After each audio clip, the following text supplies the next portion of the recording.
We have with us today a very special guest who will be sharing her journey of health and well-being. With me today is Lisa Rani Ray, actor, activist, author, and wellness enthusiast. Welcome to the week. Thank you Great so to much. have you. Thank you, Pooja, and entrepreneur. Yes, yes, we'll come to that. Yes. So, you have had this journey of healing. Let's start from today. Okay.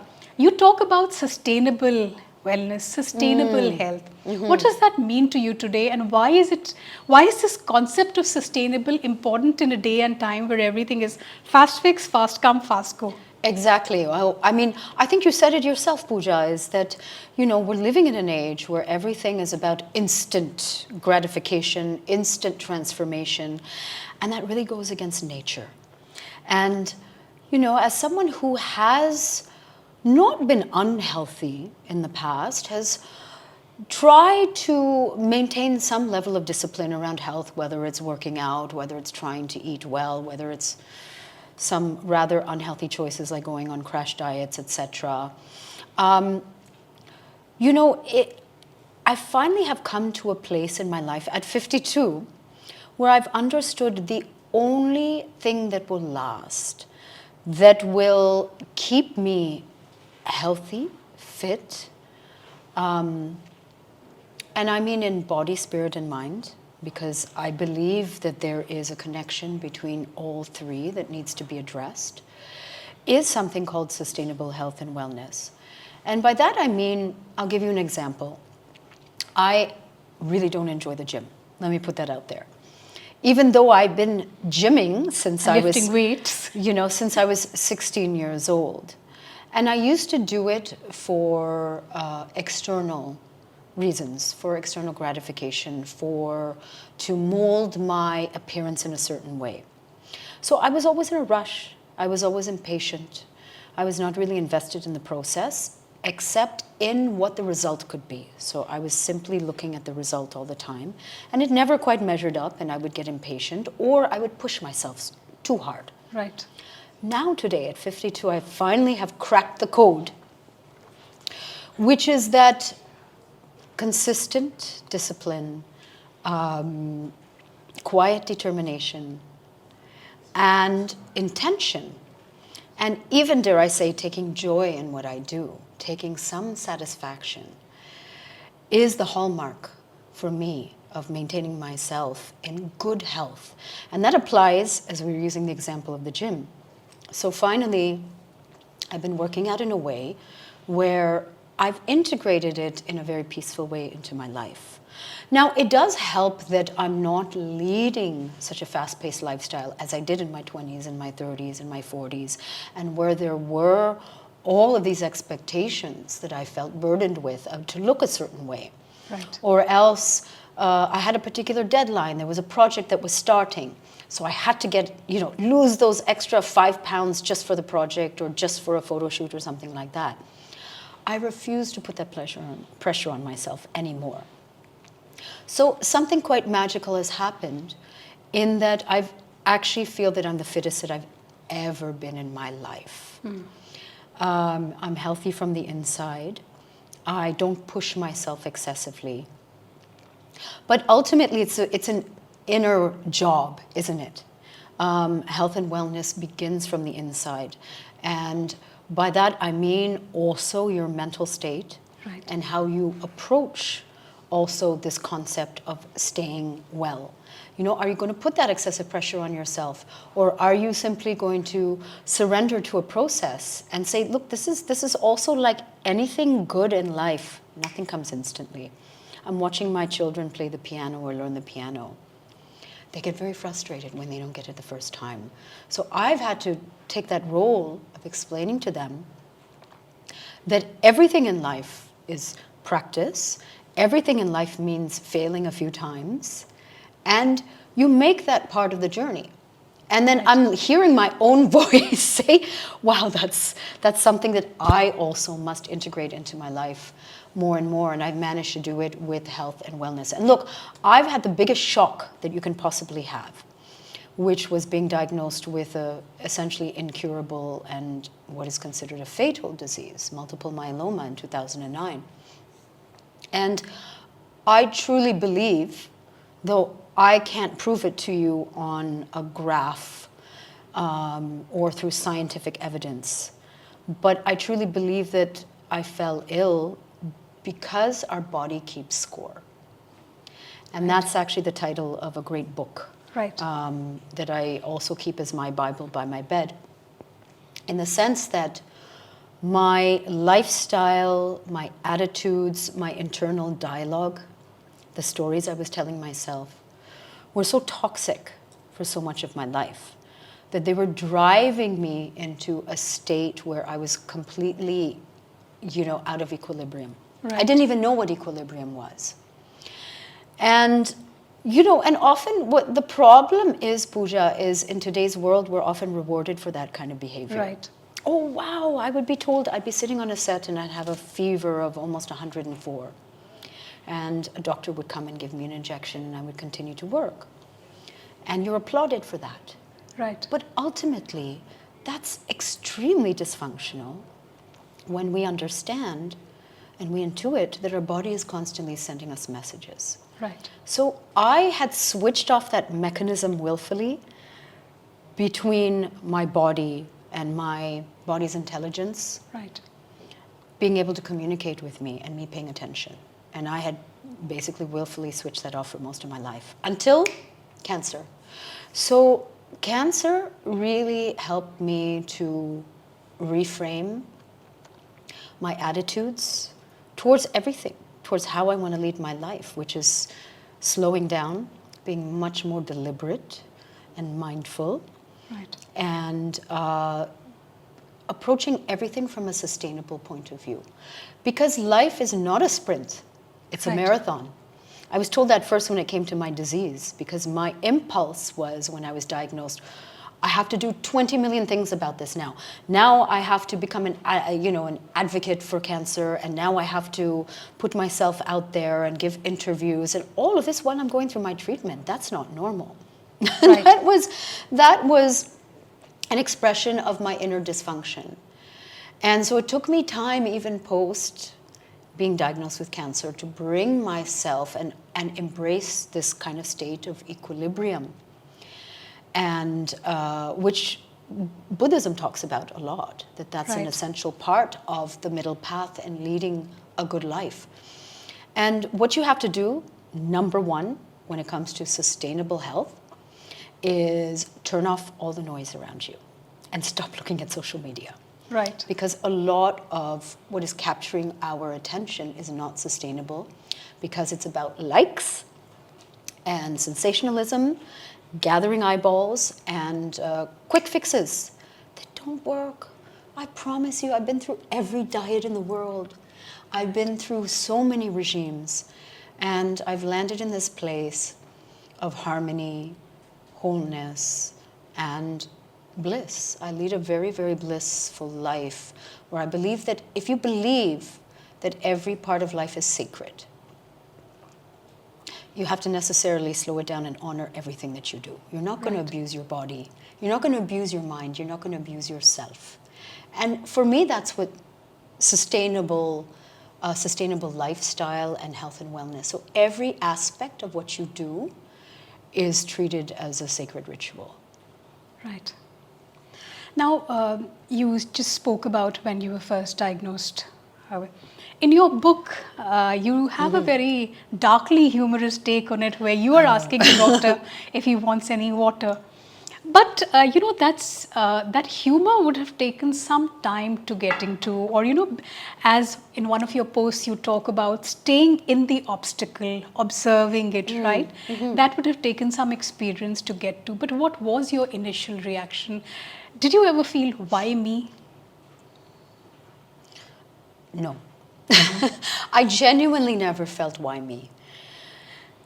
And look, I did have a experience in grounding practices, mindful practices, spiritual practices. There's always been a parallel aspect of my life, which is very grounded in spirituality, or asking those questions, sort of this yearning to understand more about why we're here, the bigger picture. So that's always been a part of who I am. Right. And it was never for public consumption. The public version of me was very different. It was kind of like this one-dimensional poster when I literally was a poster child for a few years. So I always had that questioning side of me. And that helped me to find practices and go through experiences which, you know, whether it was meditation, and I spent 6 months in Dharamshala and meditation retreat, or going on this crazy road trip spiritual quest of trying to find answers across India, or my yoga, or any of those kinds of experiences, I realized created a foundation deep inside. And this is again part of this idea of sustainability versus quick fixes. Because sometimes, look, I mean, yoga is a lifelong practice. I guess now I've been doing it for almost 30 years, and it's not something necessarily I always talk about. It's so integrated into my life now. But for the first few years, first of all, I hated it. I did not enjoy it. I took it like medicine. Because I enjoyed maybe 5 minutes right at the end of class. I felt so peaceful, and my crazy monkey mind was blissfully quiet that I kept coming back for more. So 5 years of consistent practice. And then somewhere along the way, something deeper took hold. And I realized, okay, it's not a physical practice. Okay, and that opened me up to meditation. But think about it, you know, if you're about to tell the average person, listen, give it about 5 years before, you know, before it really takes hold and you see the benefits. People don't have that kind of patience. And, you know, it's one of those things that I didn't find instant rewards, but these kinds of philosophies, practices, they will come into effect when you need them. In a crisis. You're building bricks inside you. You're building a foundation. You're building like a beautiful castle of peace, a sanctuary inside you, but you don't see it. Right. And you may not even experience it on an everyday basis. You probably will experience some moments of peace. So it wasn't until I was diagnosed that everything kicked in. You know, this kind of perspective of being the witness, of almost being a little bit outside of myself, and sort of a detached witnessing. Now, I wasn't completely detached. It's not that I wasn't fearful and alarmed and, you know, wondering about the future or concerned about the future. But I didn't get pulled into all those stories. And I never asked why me. Because one thing occurred to me. I said, if I ask why me to a diagnosis of cancer, I also have to ask why me in terms of all the blessings I experienced before that. Why me? Why was I, at the age of 16, you know, pulled out of a crowd of many, many other attractive young women and suddenly became overnight a star, you know? Why me? Why did I get those opportunities? Why did I get the opportunity to travel the world? And why did I get the opportunity to create a completely different life from that was established in my family lineage? Why did I get to live in London and Paris and Milano? And why did I get to be a part of great films? And why did I get a chance to become financially independent? You can't ask why me here and not why me there. That, for me, was like a moment of logical clarity, which doesn't come to me very often. I'm not always the most logical person. So I think that's why it never occurred to me why me. Plus, I had a deep instinctive insight that this was not going to be the end of the road for me when I was diagnosed. And I trusted that voice. It's one of the best things I've ever done. Because I truly believe in all of us, in all of our human experiences, there is that small, quiet little voice, the inner guide, or it might be God, whoever, or it might be yourself, your higher self, speaking to you. But we ignore it, we don't trust it. We're not taught to trust it. And I trusted it.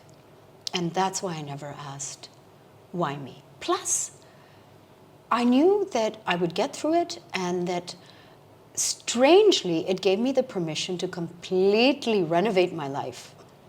into the kind of life that I'd always wanted to lead. So all of the peripheral stuff that used to bother me, I could let it go much easier. So it turned out to be a strange blessing.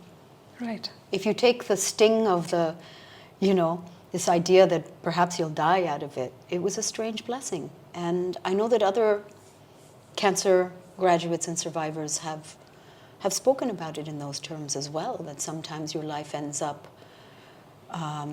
moving in a direction that you never even anticipated that was better than it could have ever been before.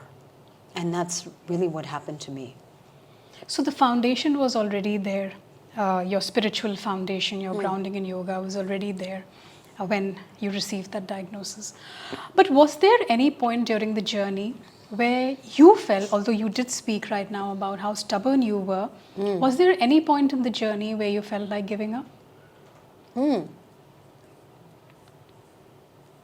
With regards to cancer, no.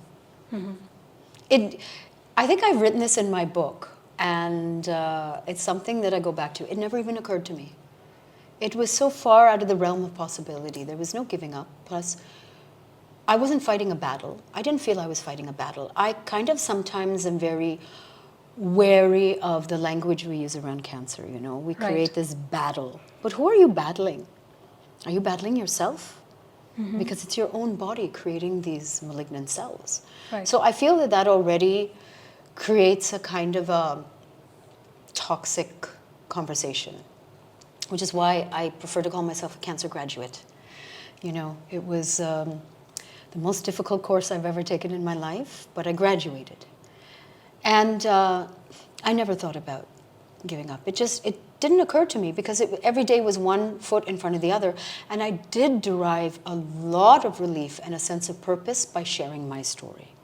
So I finally found deep meaning in that from being someone who was labeled in a particular way, from someone whose voice, I was valued in so much as, perhaps the way I looked or, what value I could bring to a project, but not in terms of my own personal story and my voice. And that always bothered me because I knew I had a lot to say.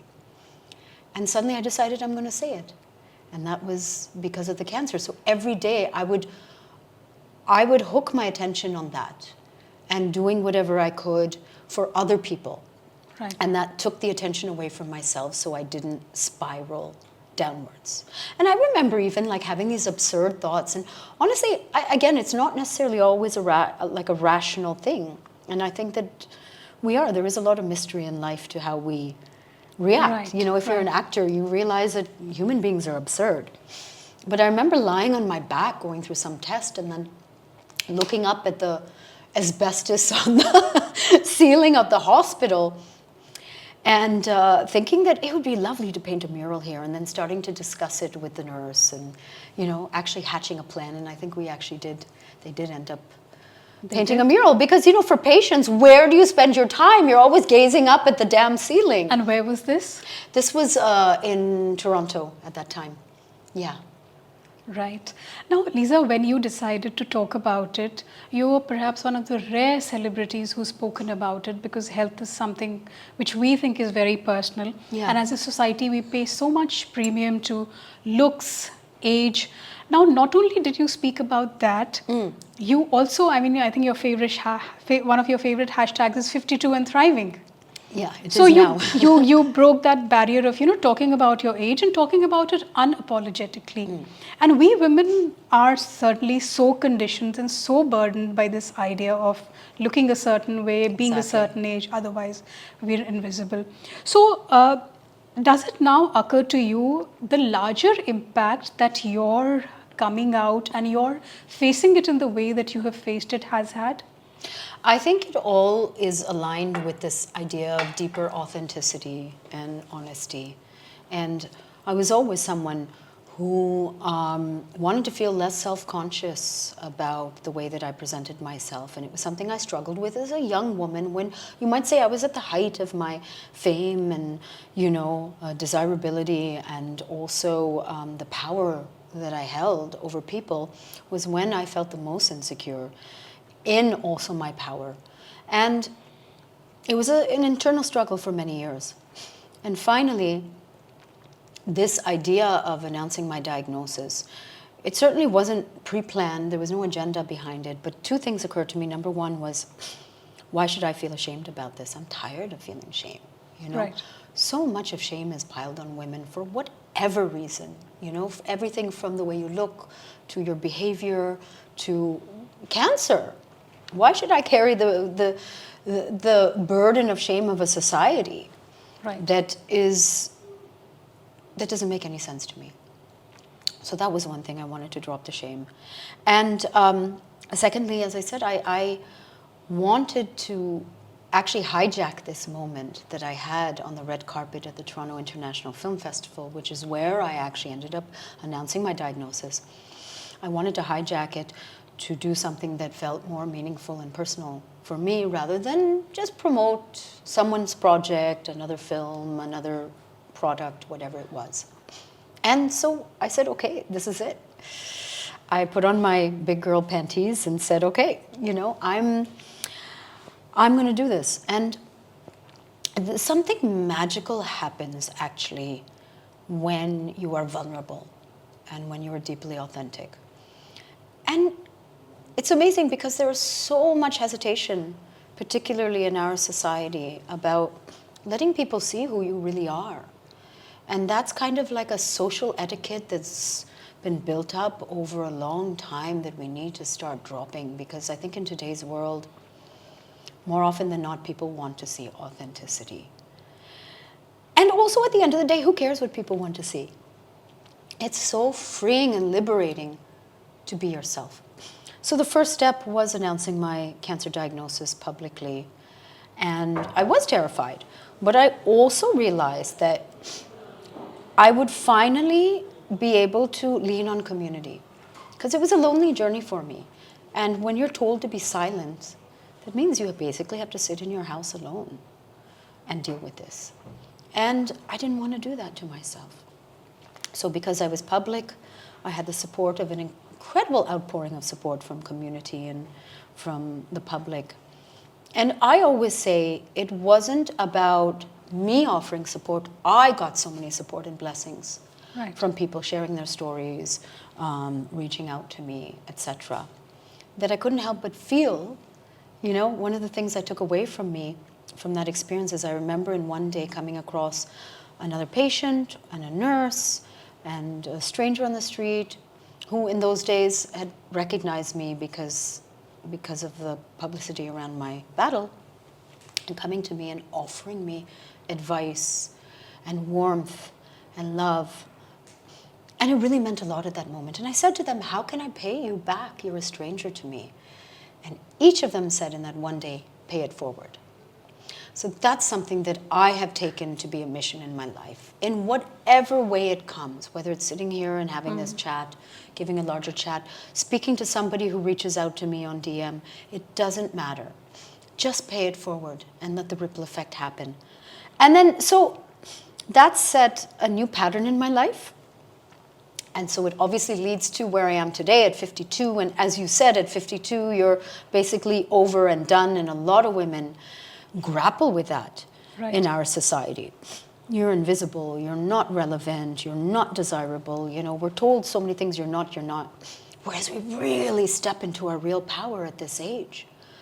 The kind of wisdom, life experience, I think older women are incredibly attractive because they own themselves. Right. And we need to start changing the conversation around there, around all of this. And I know that there's a pro-age movement going on. And there's another friend of mine who's a fashion journalist, Sujata Sumal. We've known each other since we were 18 years old in Bombay, and we're around the same age. And we've been having these conversations, and she's also been posting a lot of content and using her platform to address that. And I very much want to do the same. I wish I was maybe a little bit more disciplined and consistent about it, but I will get there. But I'm very proud of who I am. I'm so proud of reaching this place. And ironically, in India, we are also a society that is taught to respect age and our elders. But why? For their wisdom, for carrying forward the torch of, knowledge, experience, and the culture. And I don't know what's been going on now. I know India is like a very young country and all of that. And, listen, I'm bringing up some Gen Alphas myself. So it's a very different generation. I get that. But things need to come back to paying obeisance also and respecting the power of longevity. Right. And listen, you all are going to get old too, by the way. And I love that there's I would love to have more conversations around this, around menopause. And by the way, I went into premature menopause at 37 during my treatment. Right. So it's interesting for me to hear the conversations around menopause, but I'm also like, I went through that a long time ago. Yeah, but that's also a conversation that we are not having in India today. I think we're not having it anywhere in the world. I have friends in the US. Not enough. Yeah, no, exactly. Not enough. Why? And why? And why? And why? We're all going to get there. We're all going to get there. It's a crucial part of the stages of life. For some women, it's pure liberation, from certain aspects of our biology that, become a burden as you get older and you don't need them. And also, I think maybe what's threatening sometimes is that, again, women are so equated with their idea of bearing children. Right. And being fertile. You're not a woman unless you're fertile. I call BS on that. Finally a woman, or sort of the archetype of the crone is they're the keeper of the wisdom and the faith. Right. They're who everyone goes to, and also they're amazing. But there's something I feel threatening for society about a woman who is not, defined by her fertility and having children. Because then she's like, I can do whatever I want. I'm going to do things on my own terms. I'm not going to follow your rules. And ultimately, we are, whether we like it or not, living in a society that wants to control us somehow or the other. And I remember when I was quite young reading a book called The Beauty Myth. And that had a very profound, Naomi Klein. It had a profound impact on me, which is deeply ironic because I read that and then I entered the beauty industry. But it was all about how the beauty industry is all about creating insecurity and fear in women, because otherwise, how do you sell things? Right. And it's a very simple equation, and you see that happening very much today. So I think it's always about mindfulness. Step back, question, ask, do I really need this extra skin cream? Right. Why are these big foreign beauty brands salivating to get into India? Why do you think? Because it's cash. Right? So why are we celebrating that so much? It's just the questions we need to ask. And by the way, one little funny thing. I went on a lovely health and wellness retreat because I go regularly, where all I used was coconut oil on my skin for about a week. I've never looked better. I came back and I threw out all my beauty products. I was like, this has always been available for us. What are we doing? Why are we getting hypnotized by all the advertising that's being thrown at us? I fall prey to that as well. I'm like, oh my God, my collagen, Right. But, it's about embracing who we are. And we do need this conversation as women supporting women is, I think, also where it starts. It's about being strong in yourself, but also having a community who understands you and supports you. But that's the thing, don't you think, that we come to these conversations so late as in, when we're in our 40s, then we start paying attention to these issues because then they become our issues. Oh, look, that's life. That's life, right? So, I never would have thought of it. I used to have this attitude. I was like, I'm rock and roll. I'm going to die by the time I'm 40. Life is over at 40. So it's inevitable. That's just how we are wired as human beings. But I think we're seeing like a very powerful generation of, women of a certain vintage in India who have accomplished a great deal. And, part of the conversation is as well is who has a disposable income? Who has the power to, you know, the political power to vote with your dollars. It's obviously older women in general in India have been working, are well established in their careers and know what they want. So everything should be shifting to address these women, even in terms of brands. If brands were smart, I feel like they would address Indian women of a certain vintage as much as they're addressing the younger generation. If you were to offer a practical guide to somebody who is facing cancer, how do you make your decision trees? What do you access? Because it is either very scientific, very technical, or it is so dumbed down that it doesn't really serve its purpose. So the one bit of advice I got right after I was diagnosed was, whatever you do, don't Google it. But of course, that's what I did as soon as I got home. And it was very alarming. I would honestly say, prepare yourself for a journey. Don't lose hope. Remember that what you imbibe around you can affect your mental state. So find a doctor, a clinician. And here's something also that I find that we don't do enough in India. We don't realize that the clinician is there to offer a service to you, to help you, to heal you. If you don't like what this clinician is offering, change. Right. So often we have this inbuilt kind of fear of authority. This is the oncologist, he said do this, I'm not going to question him. You can question, but you can also find the right doctor for you. You don't have to settle on the first one. That's number one. Because when there's a certain trust and you find a doctor who's more empathetic, who you really feel is on your side, you can say, okay, doctor, tell me, what is my protocol? I'm going to surrender to this. So that's off your plate. Then you need to work on your mental state. So that's surrounding yourself with community, with more uplifting material, and working on yourself, again, on relaxation techniques, or just watching a funny movie. Sometimes that's what you need to do. Sometimes you need to forget you're a cancer patient. So these are two things that two relatively easy steps. Simple, let me say simple steps, not always easy, to find the right doctor. Right. And then to make sure that you work on your mental, emotional state and get ready for the marathon. You start your book by saying you're a nomad. However, you also, in one of your posts, you write that cancer changed your relationship with travel, how you saw travel. It was not just about ticking off cities off a bucket list. So what else has cancer changed for you as profoundly as travel has? Because, being a nomad, you lived travel. Yes, right? I did.